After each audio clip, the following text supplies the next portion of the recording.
Welcome to Los Angeles. Welcome to the Rizzo Run Club podcast.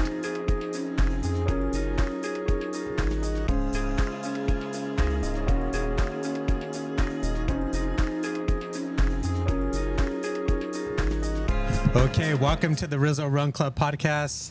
My name is Rizzo, and I am from Los Angeles, based here. And if you don't know me, I run all over the Los Angeles running community, the nation, and the world. This podcast is dedicated to the city of Los Angeles. It is also dedicated to the 40th running of the LA Marathon. March 2025 will be the 40th anniversary, and it's going to be a big celebration here in Los Angeles.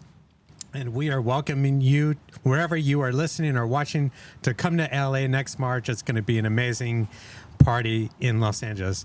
With that, for the 2025 LA Marathon, I am making this race accessible to the running community. You could go to my website, RizzoRunClub.com, where you can make a donation to help a runner who cannot afford the high registration fees for LA Marathon. Also, if you are somebody that will need assistance, you can go to RizzoRunClub.com and send me a message and apply and let me know why you will need assistance for the registration. I can elaborate more at the end of this episode, but my guest today is an amazing friend of mine. He's an amazing leader in the Los Angeles running community. He leads the Boyle Heights Bridge Runners. And the Boyle Heights Bridge Runners are just an amazing running group here in the Los Angeles running community. It's very common to show up and there's some kind of news corporation there. We're talking about the LA Times, CNN, the Today Show. I mean, the list goes on and on and on. And it's just so incredible because it's the running club that I run with a lot here in Los Angeles, and they are my family. So please welcome Rolando Cruz from the Boyle Heights Bridge Runners. Welcome. Thank you so much for having me. It's a pleasure to do it in such a formal setting. I know, it's so weird, right? But it's like two friends, so I love it. It does't, no big deal. I love it because usually, when we get together, it's in Mariachi Plaza, and we're hanging out with all our friends. And we have that 5-minute therapy session, random, two dudes in the plaza just catching up on life real quick. It really is. I love it.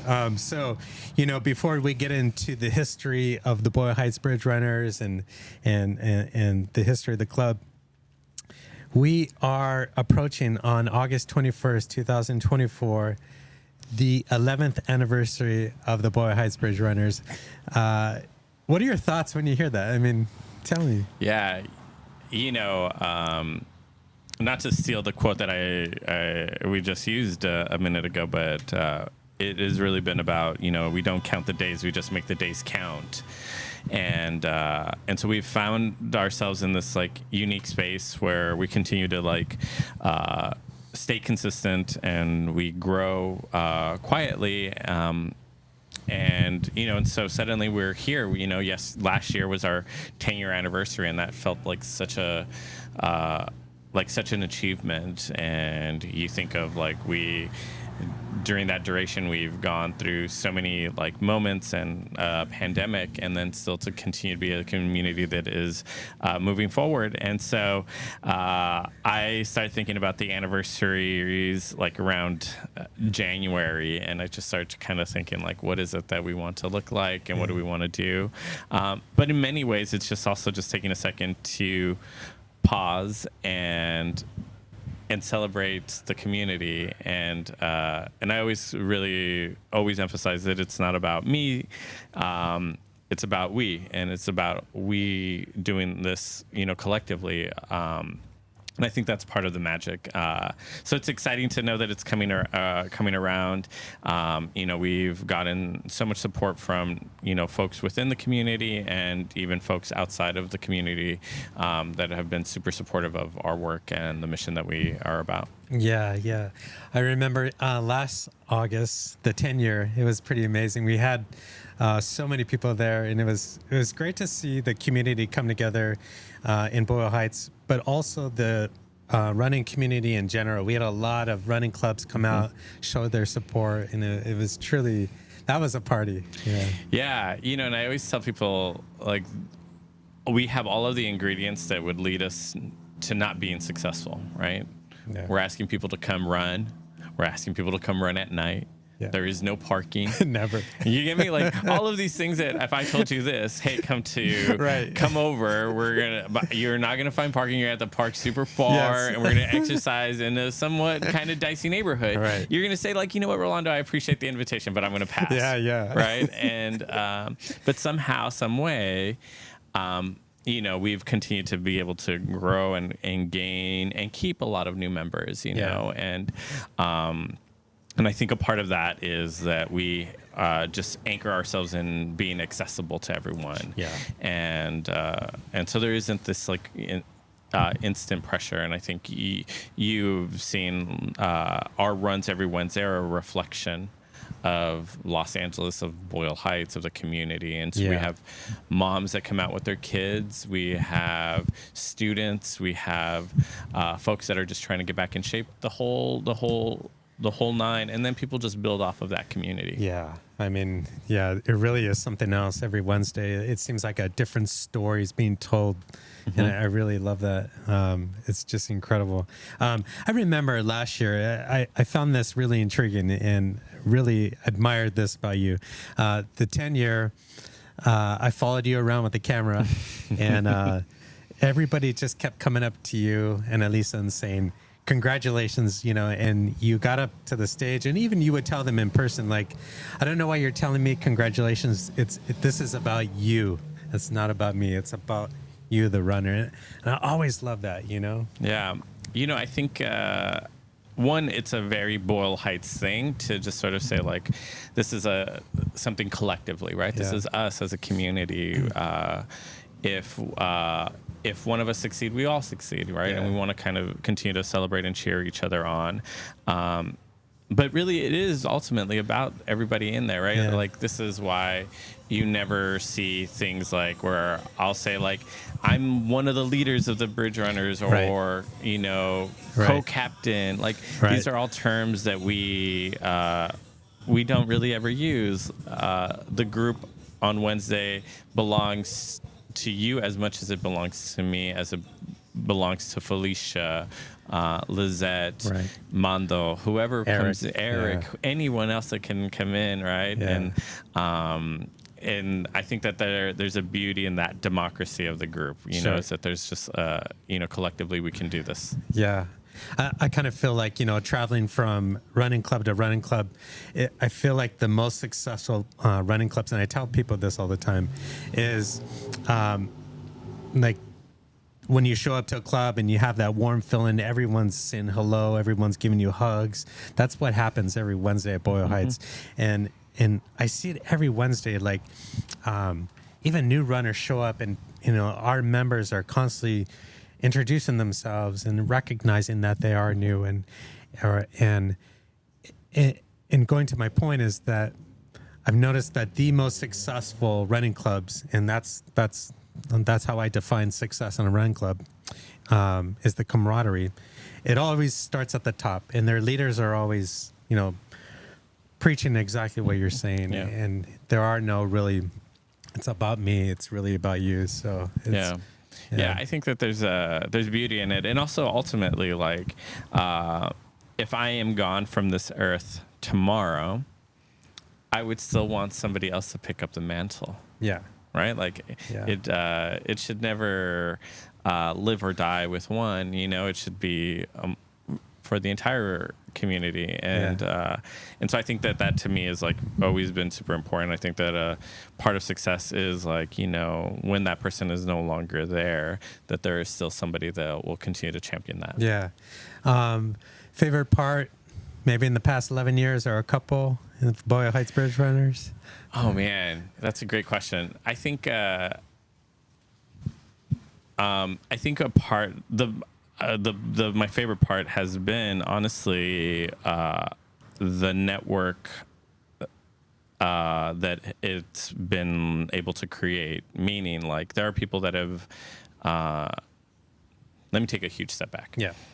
In the sense that LA is such a city in silos. If you're here, you're there, and you don't ever really intermingle, right? I stay on the east side, you stay on the west side, you're in K-Town, I'm in South Central, I'm in Highland Park. You kind of just stay in these like silos.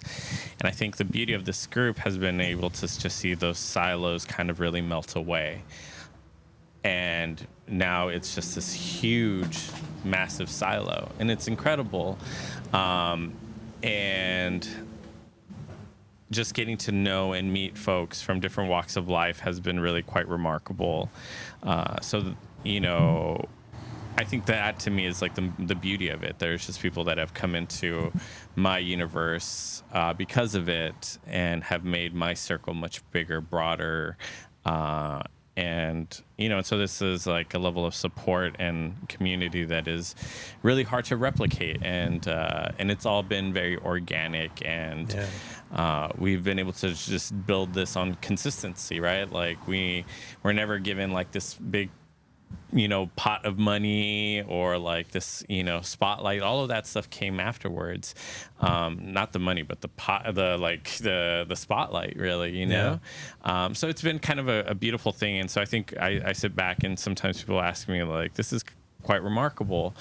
Or folks saying like, oh, I saw you on this show, I saw you on this is kind of an amazing thing. And I think that's been the beautiful piece, to just continue to change the way people look at Boyle Heights and elevate who we are. Yeah.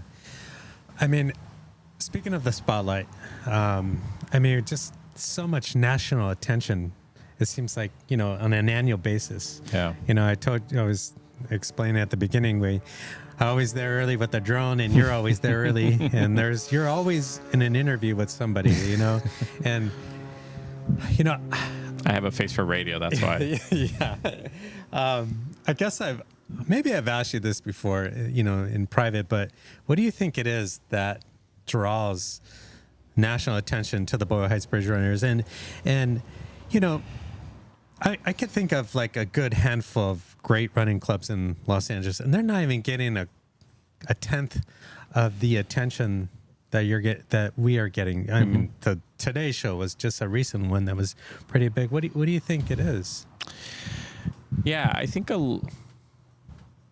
we give credit where credit is due, in the sense that we've been consistent. We are who we are, right? Unapologetically, we are who we are. We've always, been proud to be a community that is a reflection of everything in our neighborhood. So you have folks from every walk of life, from dreamers to, folks that have been in Boyle Heights for many generations. Yeah.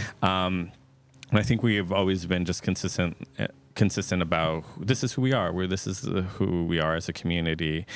And I think two things have really been super supportive of that. One is just like the backdrop and the playground that we get to run in is incredible. You have the skyline of downtown LA. Yeah. You have mariachis playing in the background. You get to run over this incredible bridge. You can't make this up. No. Right? Like this is incredible. This is stellar. And so you will find yourself running at a moment, and then you'll just be hearing a mariachi serenading somebody. Like this is an incredibly unique and a very LA running experience. And I think the spotlight, also in many ways just kind of came about through, being featured on on a staple with like Anthony Bourdain, right? And getting to be featured on that.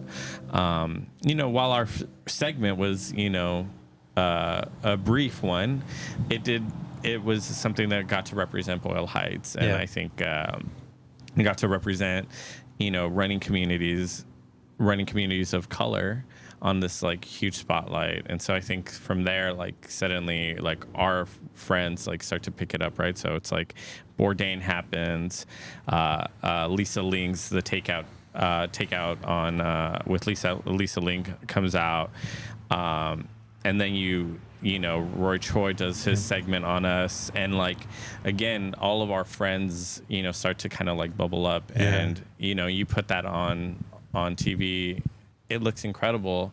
And then you talk to anyone. You can talk to any member on any Wednesday night, and their story and their journey into running is incredible. And I've always been moved by that when I talk to somebody, and I'll be like, so what got you into running? It can be from anywhere from heartbreak to health, to like community. You're amazed at just like how resilient, how beautiful people are. And then you bring everybody together. You take away all of the things, like, so nobody's looking at what you're running in. I'm just looking at you running. Yeah. That's incredible. Yeah, that's how it should be, right? Yeah. Yeah. What a novel idea. Yeah, serious. I want to get back to Anthony Bourdain and Roy Choi in a second, but let's talk about Boyle Heights. I mean, I've asked you this before, like, how would you describe, Boyle Heights to someone who's never been to Boyle Heights or doesn't know, where it is and what the community is like? I mean, yeah, I think, the beauty of Boyle Heights and the complexity of it, right? You can ask 100 people from Boyle Heights, like, what it is about the neighborhood, and you're going to get 100 different opinions about what it is from Boyle Heights. In the same way, they'll give you 100 opinions of what they don't like. But I think for me, it has always been home. It is a community that celebrates its identity in activism, rebellion, and it is a community that has continued to flourish and continue to fight for its existence. It has battled everything from being shredded apart because of the freeways to being poisoned by, Exide and, some of the larger environmental violence in the community, to a community that navigated, gang violence and continues to navigate all of those things, gentrification, all of these things that would break a community, have been, I think, in many ways what has like pushed the community to fight for itself and fight for it to be what it is. I always tell folks, we get to run on a Wednesday night in a community that, once historically has and still continues to battle with a lot of violence, but there were a lot of people in the community that had championed causes to try to address this in a really genuine way, right? And not saying like, oh, we need, the solution to the gang violence will be more police. It was like, let's talk to people in the community to make these things happen. And so I think a lot of it is like, that's the charm and the beauty of this community, is that it's a community that people have fought for. So many folks have fought to be in this country, right? And so by nature, they are going to give rise to kids that are born from, fighting families to continue to do great things. And I think even running is that form of resistance, Right. We come out at night. There's not a track that we're on. We're running in the community, in the streets, and people see that. All right. Numerous times I've heard people say, like, I saw you guys running while I was driving or when I was grabbing coffee, eating. And that made me say, like, I should come out. Right. Yeah. There's a kid, he's been coming out. He lives on Boyle. And that's how he told me the same thing. Like, I seen you guys run all the time, so I thought I'd show up. And now he goes all the time, So and he's welcomed, right? Yeah. And he, again, like anything else, like he has a say in who we are and what we look like, and we try to do these things. Anybody that runs will know like how challenging it is, not just even on the physical side, but even on the financial side, right? Like Sure. a nice pair of running shoes, a dry fit shirt, shorts, all of those things, entries into races. Yeah. And so I think even like we try to change those models as much as we can, like our anniversary shirt and most of the stuff we ever sell with our logo on it, we do it on a pay what you can model, right? So it's like, if you've got $5 and you want a shirt to be able to represent, then that's what it is, you know? And even when I pitched that idea to the crew, I was like, hey, I want to do a pay what you can model. People thought I was like out of my mind. Right. But again, it was like part of it was rooted in like, let's take away these layers, and let people represent the neighborhood and the crew the best way we can. Yeah. The 10-year anniversary, you guys had lapel pins, everything. We had shirts. And I know that you used like even, local people in the community to create all this and ironed on everything. So I really like that, you still stuck within the community. It's a constant all about community. Yeah, the shirt you're wearing was designed by an incredible artist and photographer named Kwasi. And Kwasi had worked on a really great show called City of Ghosts, which in many ways I describe to folks as like a love letter to LA through cartoons.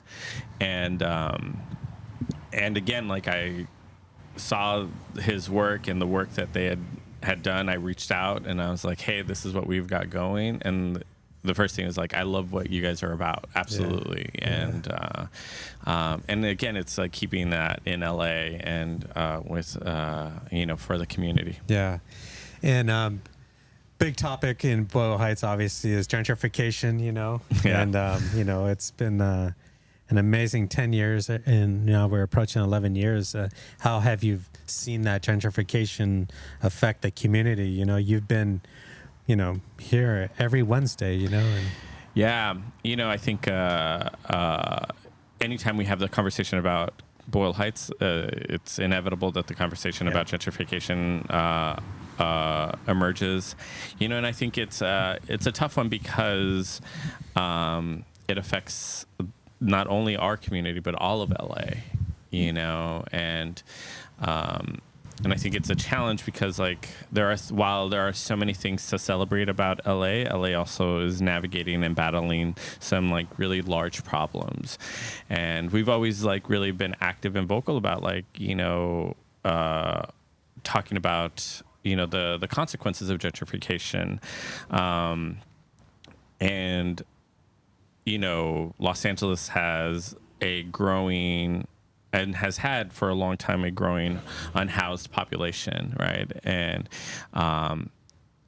there's clearly a correlation between like the cost of living in LA and experiencing homelessness in LA. Right. And I think that we should sound the alarm when we should sound the alarm, and I've always told folks it's not like that I'm adverse to change, right? If somebody says like I want to come in and be a part of the fabric of this community, this is great. Yeah. Cool. But if you come into the community saying like, hey, I'd love to knock this down, put this like high-end cheese place here, oh, and you know what? Guess what? It didn't work in 2 years. You just you leave. The community is like displaced. Yeah. I think that there's a lot of those things that kind of come in. I would be remiss if I didn't bring up the fact that we are in Venice, and Venice being the home of, in many ways, one of the first communities that was gobbled up by gentrification. My relationship with the folks from Born and Raised in Spanto, like one of the very first conversations we ever had was about gentrification. Right. And he says, you guys got a running start on being able to try to fight it. He's like, my hometown didn't. They got wiped. And so and you see the consequences of it, right? And so I think, it's a tough one. And I think that if we want to have those conversations, we should have them in a really honest and genuine way. But sometimes, folks have to take a second to listen to the opposing side as opposed to just being you're wrong and right. and this is right. But it's great to see some of the young folks that got really activated in it and have done some really monumental things and have helped push the needle in a really positive way. The battle is not done. We have to continue to fight for things. Anything that you love, you're going to have to fight for. Yeah. And I think folks are doing that. I know that I am. Yeah. Talking about Boyle Heights, it's just an amazing community. As you know, my grandparents, we have a long history with that. Mm-hmm. It's such a great story. But last time you and we were in having, I think, was it a coffee? Or Mm-hmm. we were just having an interview right there in the corner. And it's just amazing because all our members are just walking in and everyone's just saying hello to each other. You walk down this street and everyone's saying, good afternoon, good evening. Everyone's saying hello. It's just such a warm community, and kind of going back to Anthony Bourdain, at that time, he was just hot. Anthony Bourdain, everyone was just watching him. And the fact that he wanted to come down to the Boyle Heights Bridge Runners, break bread with you and Elisa. And gentrification was a main topic, and he wanted to talk about that. Yeah. And I really appreciated that, Yeah. I had long been a fan of his work and his shows and his writing, and so as this as kind of Elisa's Elisa puts this on my radar, like, hey, this is something that might kind of come up. I was like, okay, cool. This and it was odd for us because that had been like the first kind of like real feature. Prior to that, it had just been, things like, the Boyle Heights B and smaller publications. And so suddenly to hear like this Titan kind of like be open to wanting to have this conversation with us, and knowing that a part of the motivation to talk to us was, one, we were highly recommended by Roy Choi. And the second part, that he wanted to talk to voices, in LA about, their experience, especially under like during the Trump administration, and all of these like hot button issues, right? Right. And I think, historically we live in a space where like nobody wants to talk politics. Right. They doesn't want to talk all of those things. And here's a man that wanted to lean in on that stuff and talk about all the hard subjects, and so, I got to do kind of like a pre-interview with Helen and her crew. And Helen, who still has remained a close friend of ours, Helen Cho, who does amazing work. And again, I'll show you how these cycles, connect all. So we do this pre-interview, and they say, Tony's on board, and can you find a taco place for us to do this thing at? And I was like, okay. So I'm having to go to all these different taco spots to be like, hey, is it cool if we do this like whole shoot? And, in some spots we're like, nah, we're cool. We don't want to do it. Not because they didn't, but mostly because they're like, attention sometimes in immigrant communities is not always the best thing. Right. And I found a spot that was open to it. Was it Tacos Indiana? I don't know if that's actually like legitimately like their name. That's what they went by at that moment.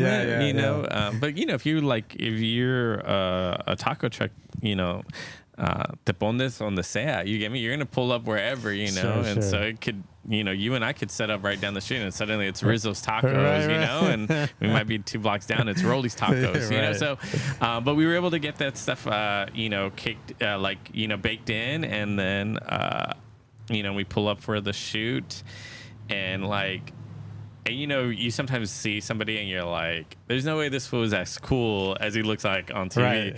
And then he was equally as cool as he was on TV. He pulls up on like an amazing muscle car, gets out. And the beauty of it is like, it's something that I don't even know if I've told many people, so their magic is that they just roll, right? Once they press record, that's it. Like, there's not like, we're going to pause, break. I love that. Like, let's reshoot this. Hey, Rolando, can you say that line again? But with your hands on your hip, none of that, right? I love that. It sounds great. And then I put way too much salsa on my taco. And so the first bite, I have me enchilé. So I'm downing this horchata, trying to and I don't typically get starstruck. I'm LA born and raised, but here I am talking to one of the titans of of culture. Yes. And so, and here I am, enchilado, and so there's a reason why, if you watch it, Elisa, one, is incredible, beautiful, articulate, and so she really in many ways shouldered the large part of the interview. And so we go at it for a good hour. They use all of 30 seconds of it, and they got some really cool footage. But again, like many things, the magic happens when the cameras turn off. Yes. Right. Yeah. And so he grabs a seat on the curb, crack opens a beer, and we just start talking about MMA and boxing. And he's like, "Hey, who do you think won that fight?" And I was like, "This is who I thought I won. This is why." Blah blah blah. And so then, like, I have this 1 hour with Anthony Bourdain on a curb in Boyle Heights. Amazing. You know, and so it was magical, like just like on a personal level. But you know, like life is hard, man, because you experience this incredible moment. And I was absolutely just like crushed when he passed. Yeah. You know, and so like that was like, I think, really tough, because here we're talking about a man who had a platform and shared his platform with us. Yeah. You know, Yeah. and so someone that was so vocal about his love for Mexican Americans, you know, was really endearing.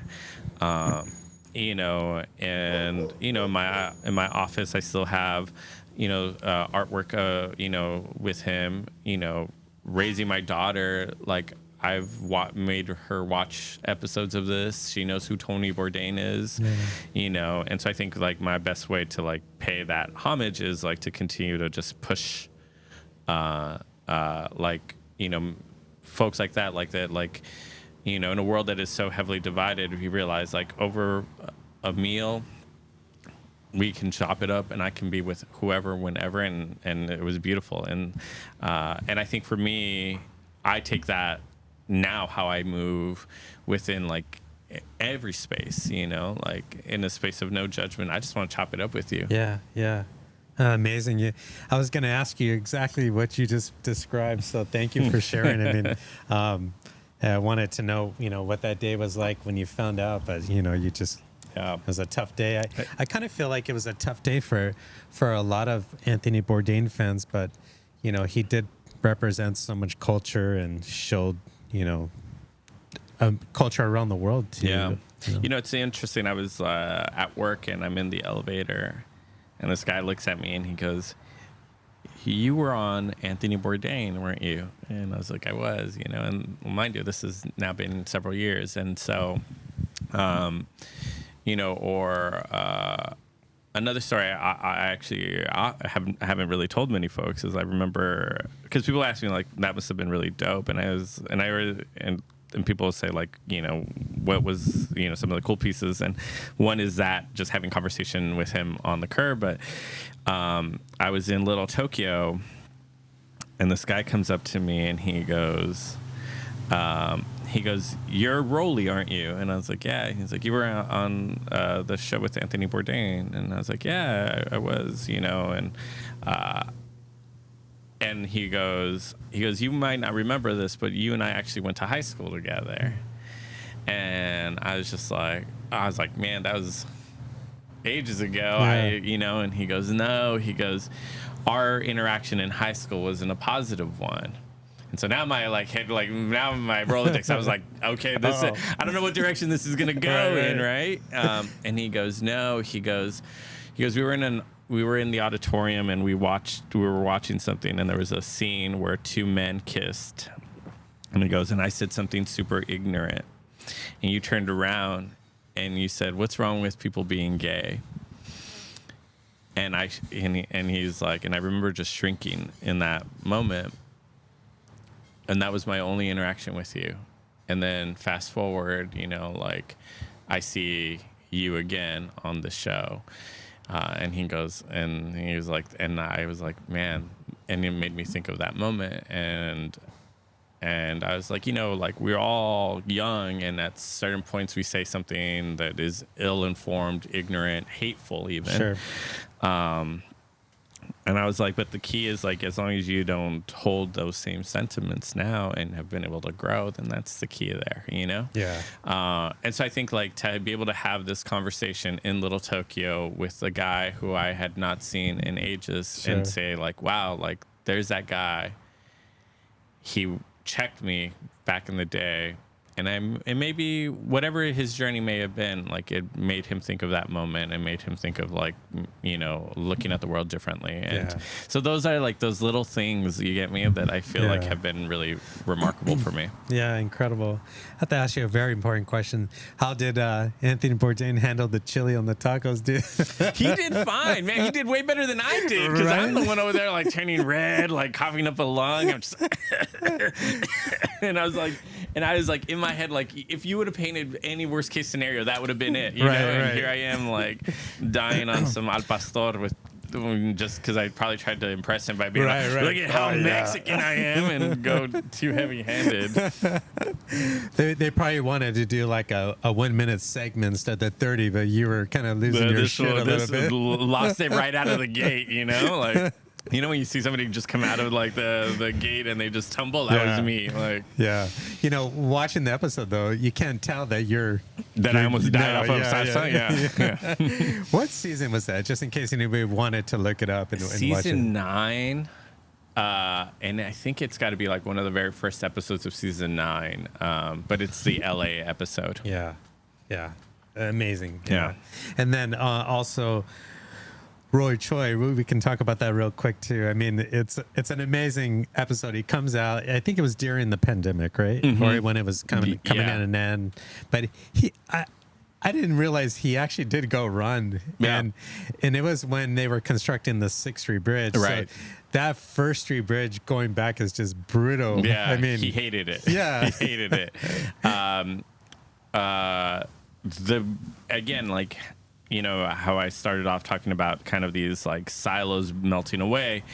Roy is one of those examples. Elisa has an amazing podcast or amazing radio show that she does called Heartbreak Mondays with DJ Fatty, her counterpart. And shout out to Elisa. Yeah, my boss. Elisa is, does this show with Fatty. Fatty would be a DJ at the Line Hotel, which at the time Roy had Pot and Commissary.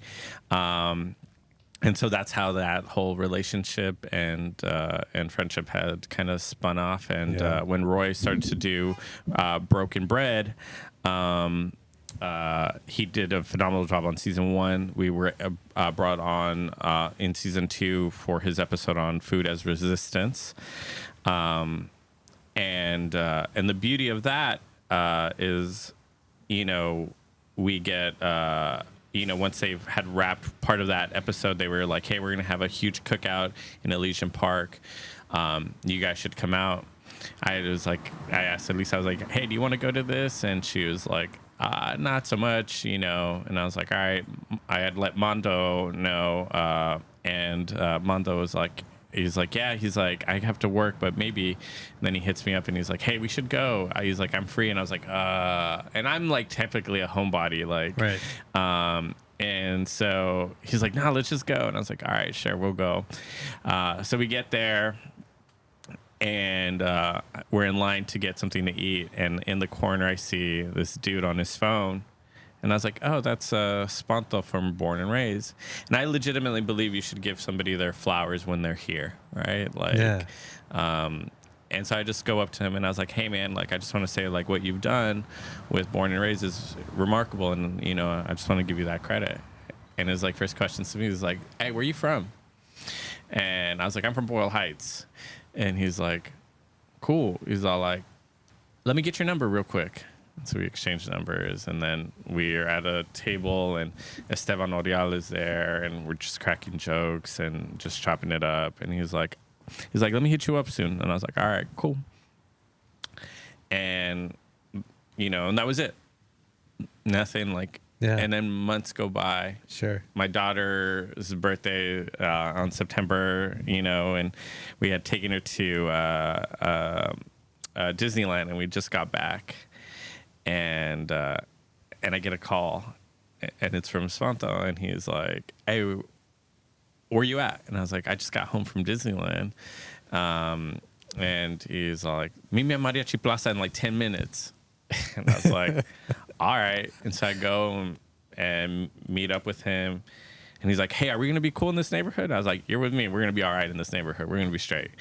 Talk about life again, see our silos and people that we both mutually know. Yeah. Melt away. Beautiful conversation in the, late night in Mariachi Plaza. And then I think we're done. I'm walking him to his car. He's like, "What were you up to today?" And I was like, "We took my daughter for her birthday to Disneyland, and it was remarkable." And he pulls out his phone. And he goes, "I'm a dad too."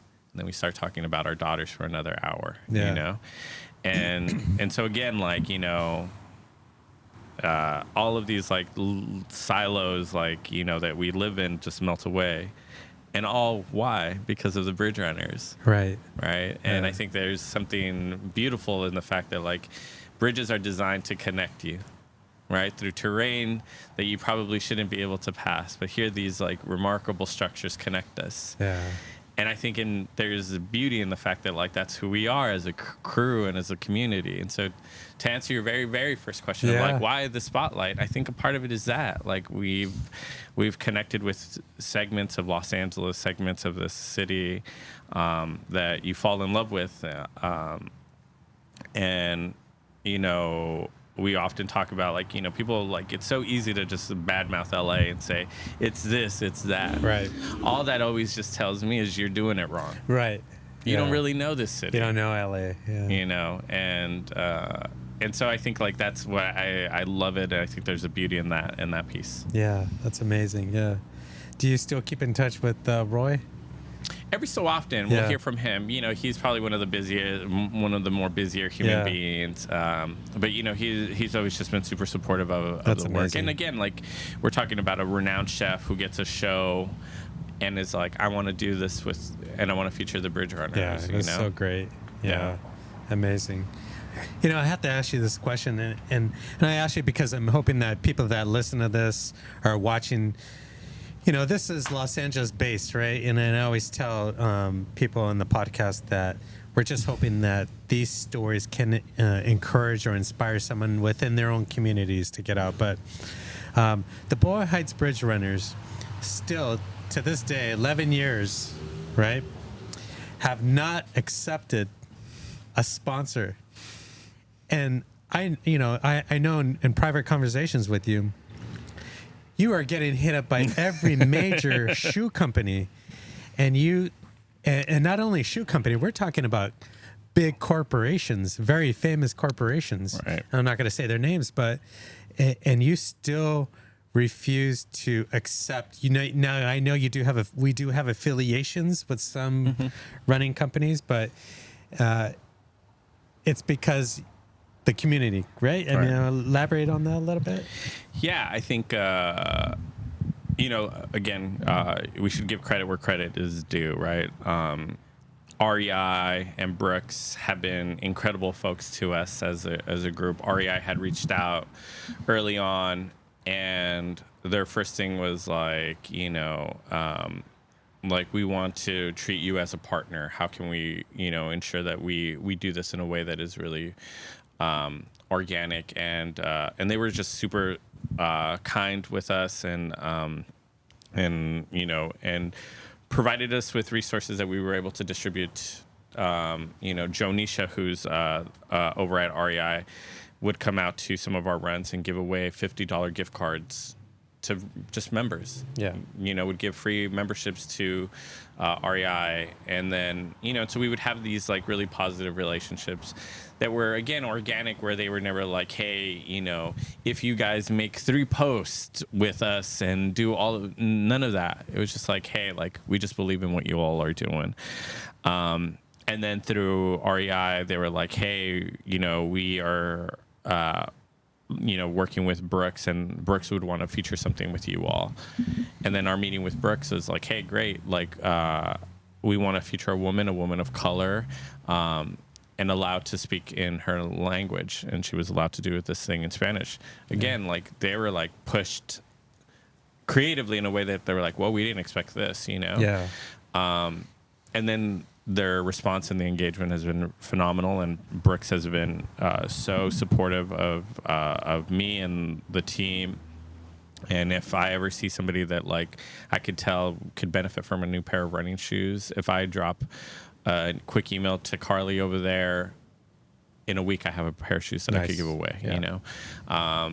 And so like, again, I think there are folks that the way they've moved, you can tell they move with intention and authenticity. Yeah.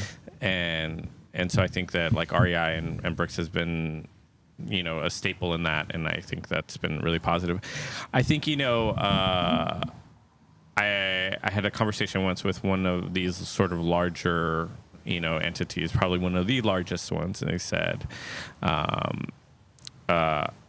you know, what do you need? And I said, nothing. And I think that that's part of it, right? Like, there's not really anything we need. Right. Like, if you have community, you have everything you need. I have a woman that can,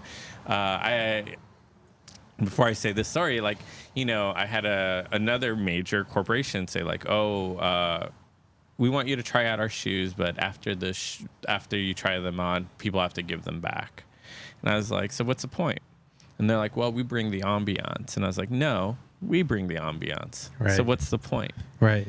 And so, and I said, again, you're going to come to a community, shoot content, do all of these things, then you're going to bounce, and the community is left with what? Right. Right. I have somebody that can make aguas frescas that are healthy that will pull up. If I text right now and I say, yo, I need you by tomorrow, she'll be straight. I got you. Yeah. You know, if I need somebody to provide food, I got somebody on deck that we can do that. And we can do this internally. Yeah. So we don't really need anything. Yeah. They need us. 100%. And that's it, right? And I think, but if you want, like, let's build together. But, like, let's do something really dope. Like, your creative team, cool. You want to see something really dope? I can show you that, you know? But that's scary to some folks, right? Sure. And that's why I really have love for Brooks, because when I pitched them all these ideas, they could have easily said, thank you, but no thanks. We're going to go over here. And they took a risk with us, and their engagement and, like, the video and the footage was beautiful and brilliant. Right. Yeah, I guess I never thought about it that way. You know, they actually do need us, right? And I don't know if I'm going to word this correctly. I'm going to try and be as careful as possible. But, you know, you see, like... Don't. Just let it flow. Yeah, other clubs that are... I feel like they're being fooled by some of these companies that are coming in and just running their show for them. And you're right. Like, we don't need anything from them. They're using us in a sense. Yeah, I think a part of it is, like, you know, it's the scarcity mentality, right? Like, and if you know, growing up in a community that has been financially poor, right? Not culturally, not out of love, but, like, you know, like, when you don't have those resources, like, it forces you to, like, right. I may not even know what's in this bag. Right? I may not even know, but it's there and you're giving it away. Okay, I'll just take it. Yeah. You know? And so I think there's a part of that, like, the scarcity mentality. But again, like, Boyle Heights is a community of resistance that pushes those boundaries. I'm a product of Boyle Heights. I'm a product of a single mom. Like, I'm a product of all of those things, you know? And so I think that's part of, like, kind of like our engine in the back, like, is like, that's, you know, like, we can do this together. We can do this by ourselves, you know? My mom is the first person from her family to come to this country, didn't speak the language, and ends up in LA. You get me? Like, she defied the odds, right? So now, like, she's, like, you know, so, like, I'm a byproduct of her. I'm part of that. So, like, why am I going to just, like, nah. Yeah. Nah, why are we going to... Yeah, I love that. We can do something really dope. Yeah, and we have been. It's been amazing. Yeah. So we know that August 21st is the 11 year, right? Mm-hmm. We're going to have a big party, right? You've got a lot of things planned. And no pressure. Yeah, no pressure. The community is going to show up. It's going to be amazing. I I asked you this last year. I asked you again. What does the future hold for the Boyle Heights Bridge Runners? You know? Yeah. I just had I just did another interview with somebody, and that very same question kind of came up. And I think honestly, it really depends on what Boyle Heights wants and what the community wants. I think if the future lies with us continuing to do this consistently, great, phenomenal. If there's younger runners within our crew that end up taking the helm and pun intended running with it, even more beautiful. Right. If our crew is still around when my daughter decides to start running and she's running with the crew, amazing. But there's no pressure in it. I think if it's Wednesday night and it's just you and I, 2 is a crew, and that's more than enough. Yeah. There was a couple of winter evenings when it was almost you and I. It was almost us, and we're just like, yeah, it reminded me of like early on runs, And actually, you asked about kind of like some of the better memories and stuff. I'd be remiss if I didn't talk about Gomez, because Gomez is one of the other co-founders of the Bridge Runners, and I remember running with him one night, and it was cold and I think raining, and it was that classic thing where it's like, so are you gonna run? And I was like, are you gonna run? And like, nobody wanted to commit to it. And I was like, I'll run if you run. All right. And like, we ran in the rain, and it was literally just 2 of us. Yeah. And so here we are, 60, 70, 100 deep sometimes, on our anniversary runs, inspiring other folks to do their own running community.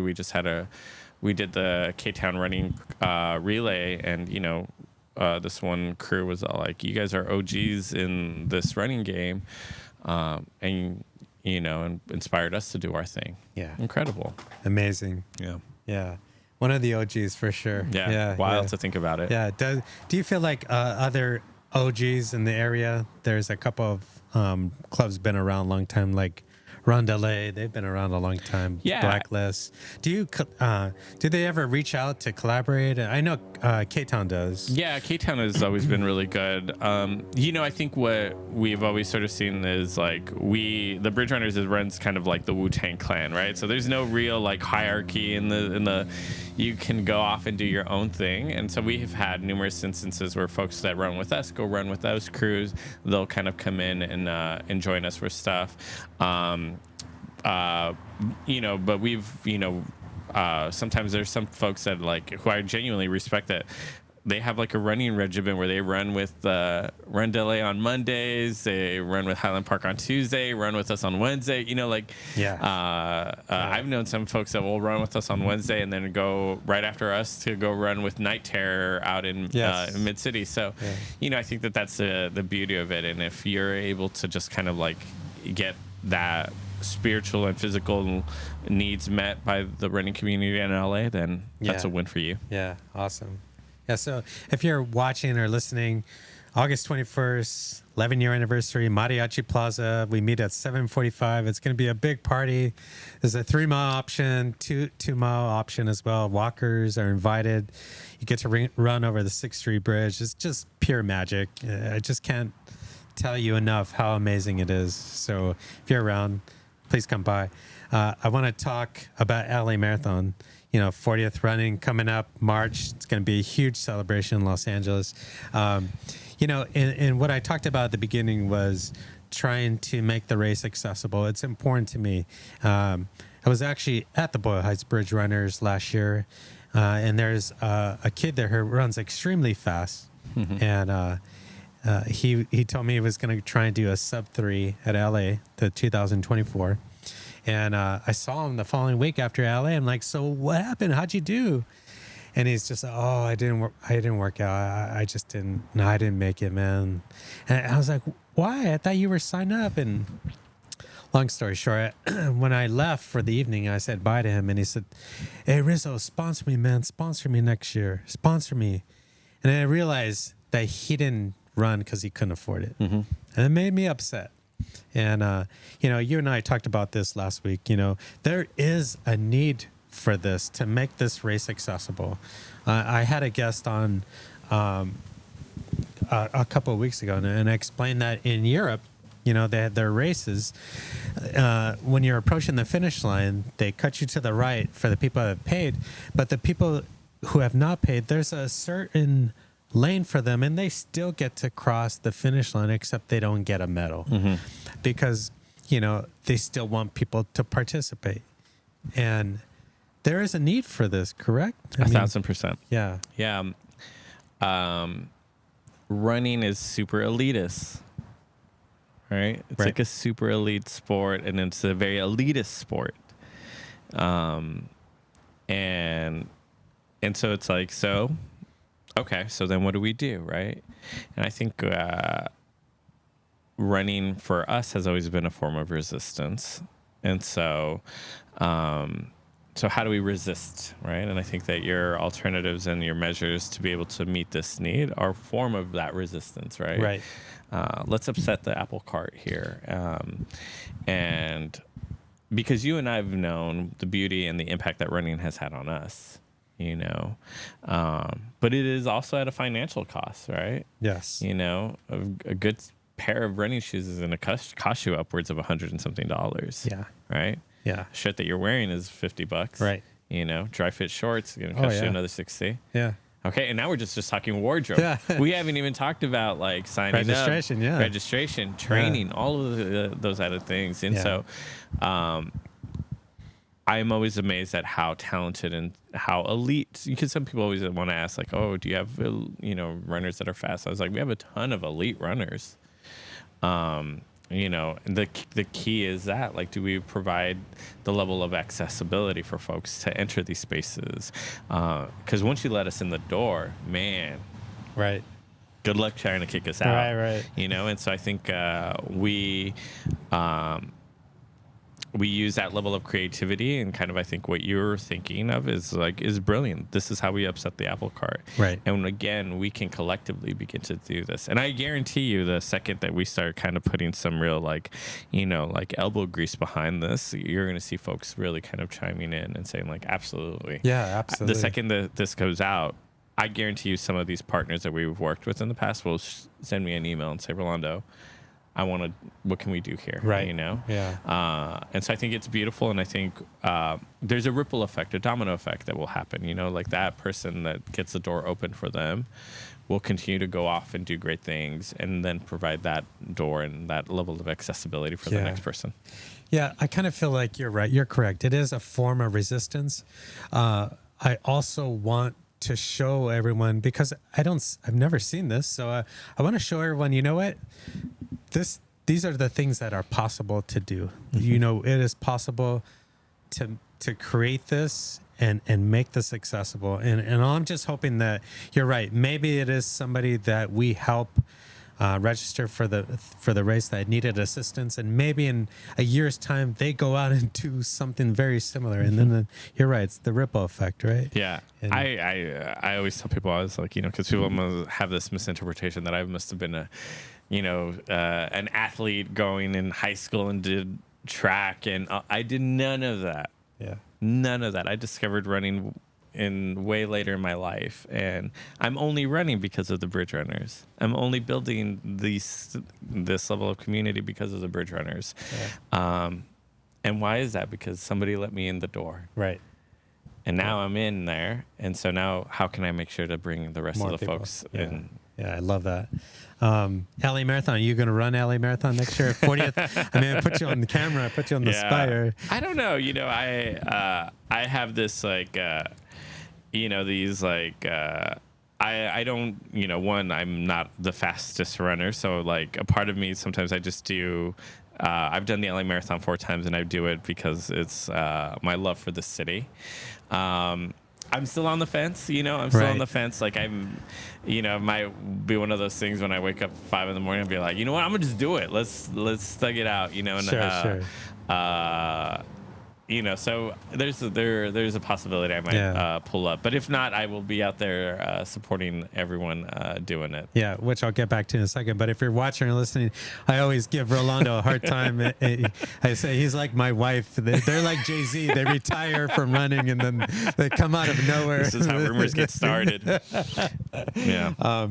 But I ran LA Marathon last year, as you know, and I could have sworn you guys were at 18 or 19 miles. Maybe I was just It's because you were so fast. You were running so quickly that you were just looked like. No, we traditionally would stay at mile 23, and kind of be as like that last push for folks to close out those last 3 miles. Yeah. But since the kind of course change, it puts us at a different location. So that's why maybe I initially saw you first, but I mean, you guys, I mean, it's just craziness at that point. I think the running mommies were with you as well that day, right? Yeah.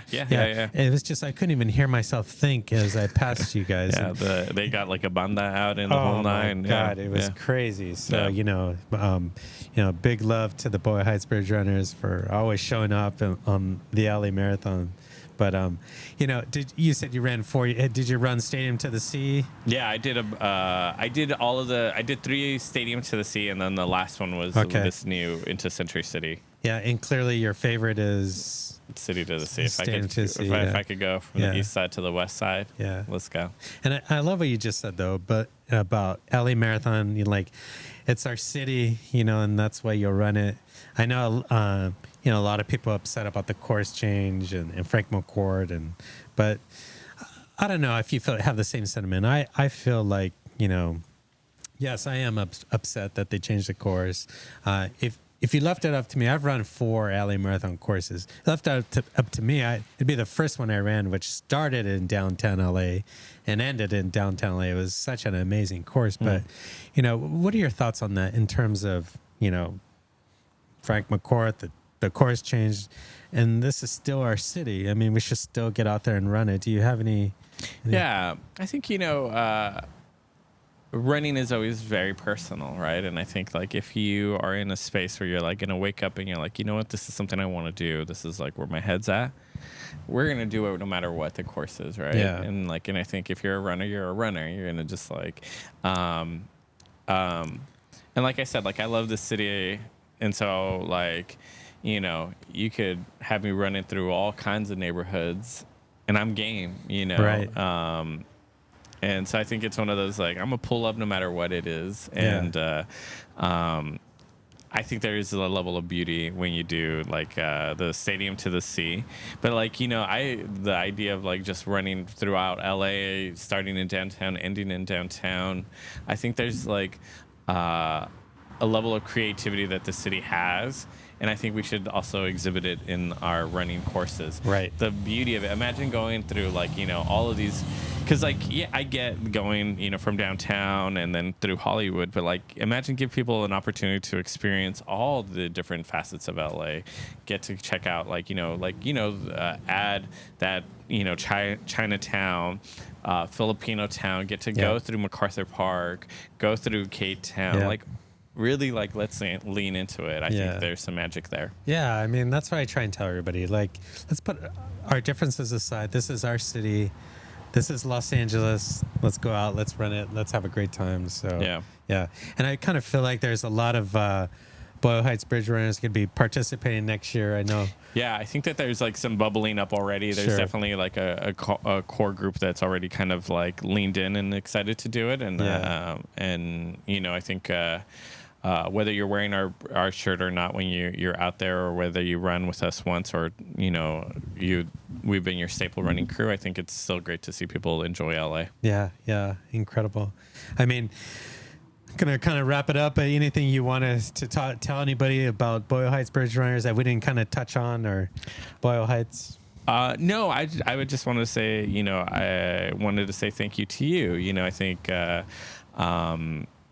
There are numerous platforms that are out there, but they historically kind of lean into these other areas, right? And for you to just be able to welcome your platform to folks in these spaces, I think is remarkable, and I think it's a great way to celebrate running and highlight the personalities behind it, and I think that's beautiful. Yeah, I appreciate that. You may know this. I've traveled across the country this year running races in different parts, and even New York City. Someone told me, they brought up your name for one, and Boyle Heights Bridge Runners. So I think that this past year and a half, we've had the opportunity, you and I, to collaborate on a lot of short films on Instagram and just kind of show everybody how amazing the Boyle Heights Bridge Runners are.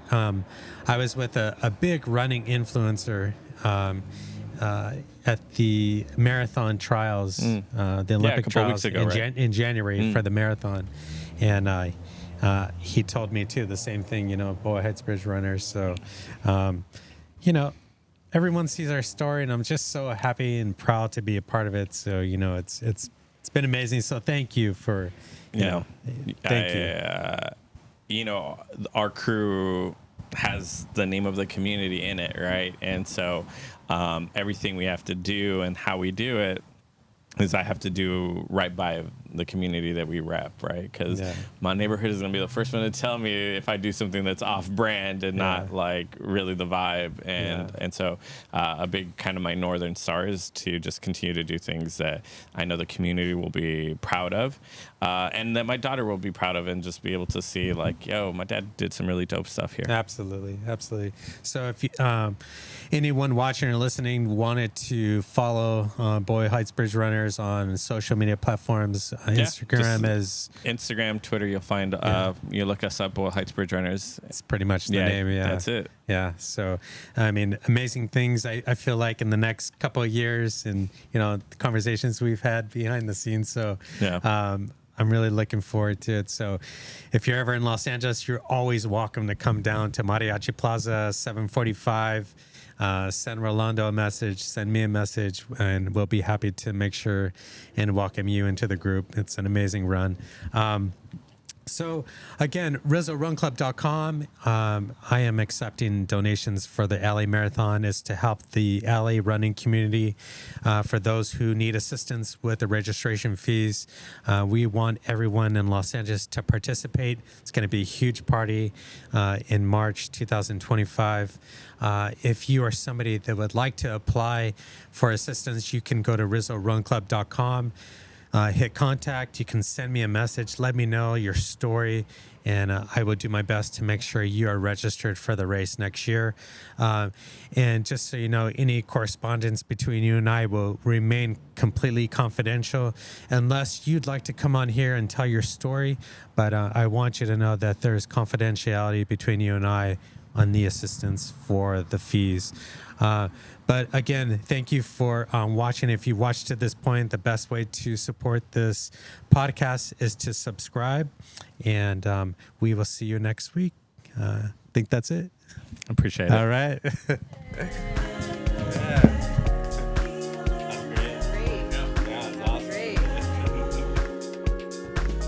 This episode was self-produced and filmed in Venice, California. Special thanks to Lauren Hiltzer and his production company, HK Corp, for allowing us to film at their office.